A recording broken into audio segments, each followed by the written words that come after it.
So mga tol, 19 na araw na nga lang po, magaganap na ang world title fight ni Manny Pacquiao sa MGM Grand Garden Arena, Las Vegas, kalaban ang WBC welterweight world champion na si Mario Barrios.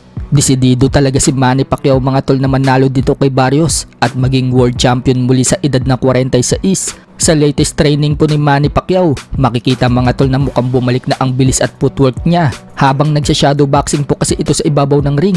Ang bilis na ng mga bitaw ni Manny Pacquiao, pati ang kanyang footwork, swabing-swabe na. So ginagawa nga po motivation ni Manny Pacquiao mga tol yung mga nagsasabi sa kanya na wala na siyang ibubuga dahil matanda na, at mas lalo pang nagpapamotivate sa kanya mga tol yung pagkadihado niya sa laban dito kay Barrios. Lumalabas po kasing underdog si Manny Pacquiao, 27.53% lang po kasi ang binigay sa kanya na tsansa na manalo kay Barrios, habang si Mario Barrios mga tol 72.47% ang tsansa manalo kay Pacquiao. Ganyan po kadihado si Manny Pacquiao, kaya ngayon ayaw talagang magpaawat ni Manny Pacquiao sa training niya. Kahit tapos na yung time niya sa training, ayaw pa rin po niya paawat. Nakakuhanan po kasi ng video ni Coach Joven Jimenez na pinapatigil na si Manny Pacquiao sa pagtitraining. Tinatanggal na yung gloves niya, pero si Pacquiao ayaw pa sana tumigil. Nagrereklamo siya kay Buboy Fernandez na magtitraining pa daw siya. Makikita mga tol sa ekspresyon ng mukha ni Buboy Fernandez na umiiling ito at sinasabing tama na. Bantay sarado nga po si Buboy Fernandez kay Manny Pacquiao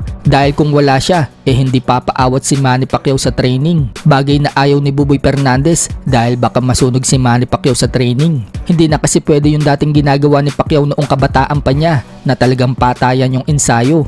Ngayon, sinisigurado nila na mahaba ang pahinga ni Manny Pacquiao para makarecover ang katawan. Alam naman ng karamihan na isa sa naging problema ni Manny Pacquiao sa mga laban niya ay ang kanyang paa na madalas mag-cramps. Naranasan po niya yan sa laban kay Yordenis Ugas, kaya tinatamaan si Manny Pacquiao ng mga suntok ni Ugas. Dahil tumigas ang paa ni Manny Pacquiao, hindi niya magamit ang footwork na isa sa sandata niya. So sana hindi po mangyari yan sa laban niya ngayon kay Barrios. Sa kabilang banda naman mga tol, matapos po nating maibalita sa previous vlog natin na may laban na daw si Casimero bago matapos ang taon na ito at aakyat na daw ito ng 126 pounds or featherweight division.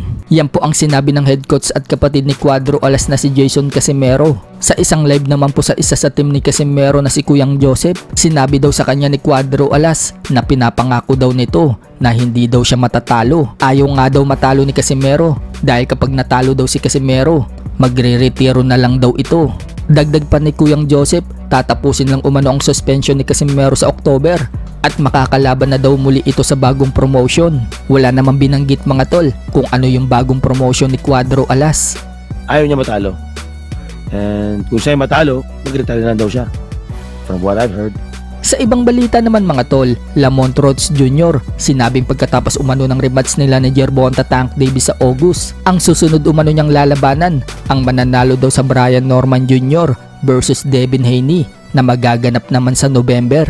Aakyat daw ng 147 pounds si Lamont Rhodes Jr. Nabigla naman po si Devin Haney sa pahayag ni Lamont Rhodes Jr. at bigla itong napareact para po kasing hindi naniniwala si Devin Haney. Magmumula kasi si Rhodes mga tol sa 135 pounds tapos aakyat ito ng 2 dibisyon sa 147 pounds. Kaya siguro napareact si Devin Haney na parang hindi ito naniniwala.